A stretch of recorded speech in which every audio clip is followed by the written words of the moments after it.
The sun scorched the narrow streets of Alako, a bustling Lagos suburb. This was Lagos, where everyone was always busy from dawn to dusk, trying to make ends meet. Dust danced in the air as traders called out, children chased after okadas, and loudspeakers from nearby shops played the latest Afrobeats. Amid this noise, Amaka sat by her roadside table, arranging roasted ground nuts into tiny nylon wraps and turning the plantain she was roasting. Business was slow as usual, but at least she was earning through honest means. She wore slippers with one torn strap and a blouse that had seen better years. But her heart was big. It was a part of her she had so jealously guarded and not allowed the hardness of life seep away. She had just made her first sales for the day when he saw a bike man shouting at a madman on the road. At least, that was what the man looked like. Obinna stumbled onto the road and was almost hit by a speeding Okada man. "Get off the road, you this madman," he shouted. "If you are interested in dying, go and look for someone else to kill you, Abeg." Obinna held his head tightly. He had been experiencing this excruciating headache that caused him to lose balance from time to time. The hunger he has endured in the last 3 months hasn't even helped his case. He rarely spoke to anyone for fear of being mocked for his accent. The few he had tried speaking to in the past had mocked him and called him tush beggar. "Your own beggar even speaks good English," they would say. "Hunger never hit you by the time real hunger touch you. You'll talk normally," they would always say while laughing at him. But today was one of those days when he knew he couldn't survive if he didn't get something to eat. Earlier in the day, he had helped a woman carry her stuff in the market, and she had refused to pay him. "What does a mad person like you need money for?" she had said before entering her car. "If you don't step away from my car, I would scream thief, and the boys in the market would come and beat you up." Obinna had quietly left her car with tears in his eyes. He had hoped to use that money to buy something to eat.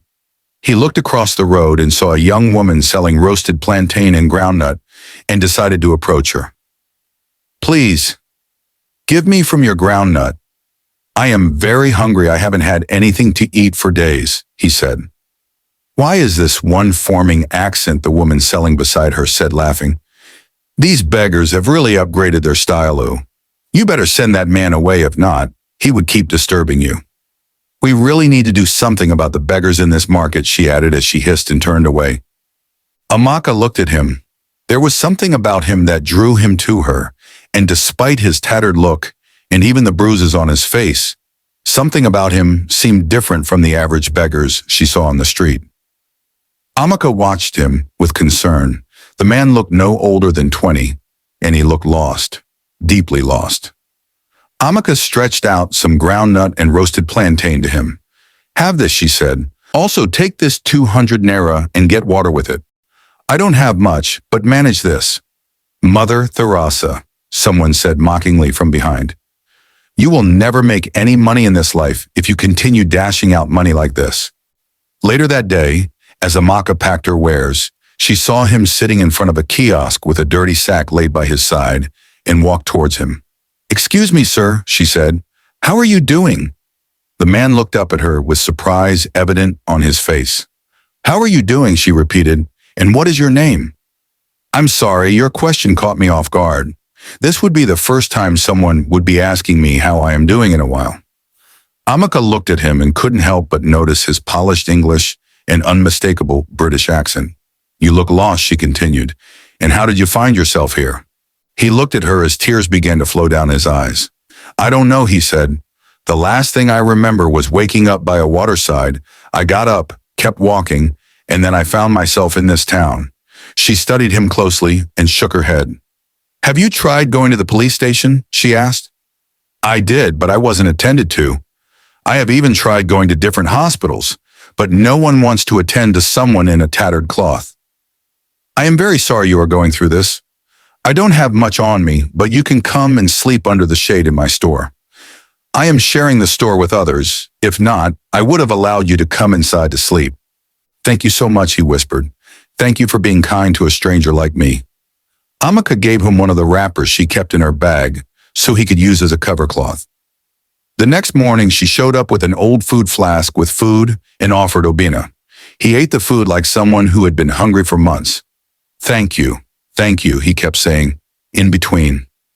I will never forget this act of kindness. Amaka laughed. Please slow down with the speed, she said teasingly. Don't worry, just wait for me every morning before you step out so we can share my meal together. And from that day on, Amaka brought her food to the market to share with him. Soon people began calling her the madman's wife. They mocked her and called her all sort of names. Your mates are looking for how to marry rich men, and here you are following a beggar all around.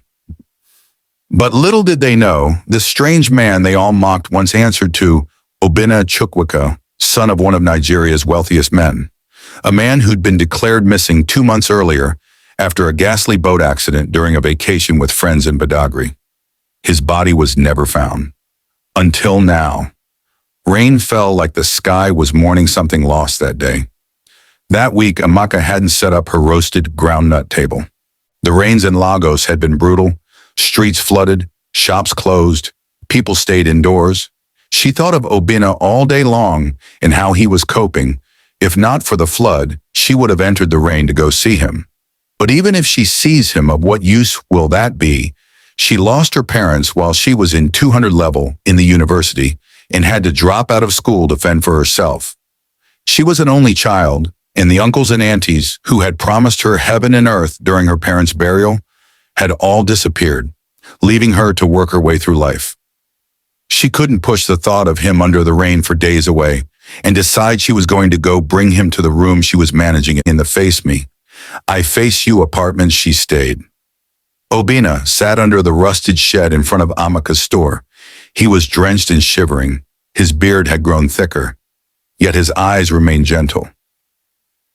That afternoon, as she made her way to the store after the rain subsided, a Danfo lost control on the wet road. The brakes screeched, tires screamed. A little girl stood frozen in the middle of the street. Amaka saw her first. Chimamanda, she shouted. It was her neighbor's child, but before anyone else could move, the man they all mocked sprang to his feet like lightning and dashed into the road. The bus swerved. The girl was pushed out of harm's way. And Obinna? The side of the bus slammed into his head.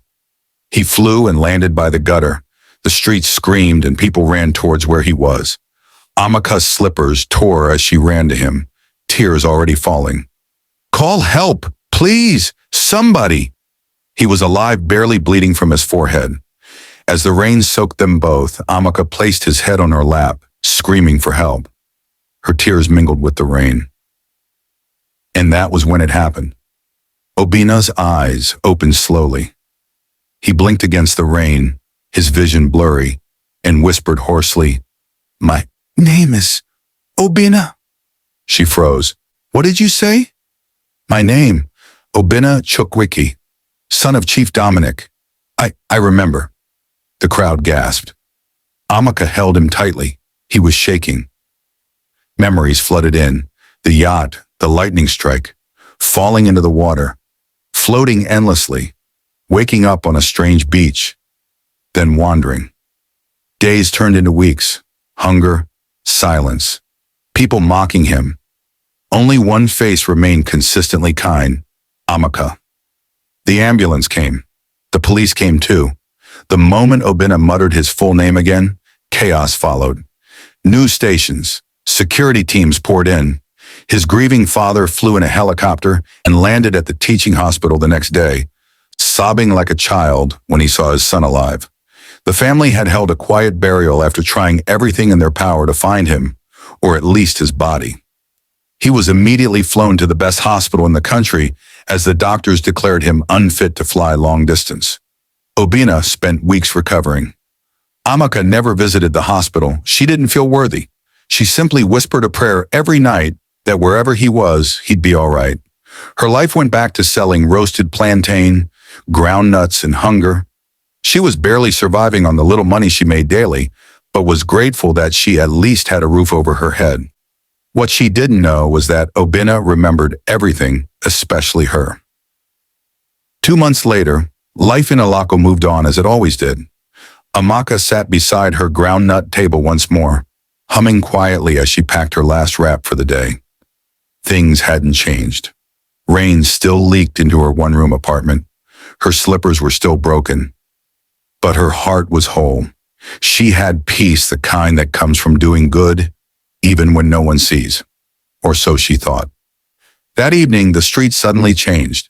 A sleek, black SUV rolled into the dusty road, escorted by two Hilux trucks with private security officers. The loudspeakers from Mama Ijima's shop went silent. People came out of their houses to stare. Who were they looking for? The SUV stopped directly in front of Amaka's table. She stood up slowly, unsure whether to run or hide. The tinted glass rolled down, and from inside, a sharply dressed man stepped out. Tall, clean. But those eyes. Amaka knew those eyes. Obina? She whispered. He smiled. You remember me now? The whole street was stunned. The madman had returned wearing a suit finer than anything they had ever seen. I came back. For you, he said softly. She froze. He walked closer, bringing out a small wrapped box. Not gold, not diamonds. Just a box. This is the exact N200 note you gave me the first day, he said. I've kept it. No gift has ever meant more. Amaka's lips trembled. It wasn't much. It was everything, Obina interrupted. He turned to the crowd, raising his voice. While you all mocked me, this woman with nothing gave me her all. And today I came to honor her. The security men opened the trunk of the SUV. Inside, cash, foodstuffs, clothes, but more a small document was handed to her. What is this? She asked, confused. It's a business registration. You now own Ada's Fresh Foods Limited. We've opened your shop, stocked it, paid rent for 5 years. And the account balance? Check the back. Amaka's legs gave way. She dropped to the floor, shaking. The balance read, N25 million naira. But I didn't ask for anything, she sobbed. I know, he smiled. That's why you deserve everything. The crowd began clapping, some crying, others ashamed. But in that moment, the dusty street of Alako witnessed something rare, the quiet reward of kindness. Amaka looked up at Obina, and for the first time, she smiled the smile of a woman who gave without expecting and received beyond imagination. And Obina? He never left Amaka's side after that day. Some say they became business partners. Others whisper he married her. But everyone agrees on that street, the richest man wasn't the one with money. It was the woman with 200 naira and a heart of gold.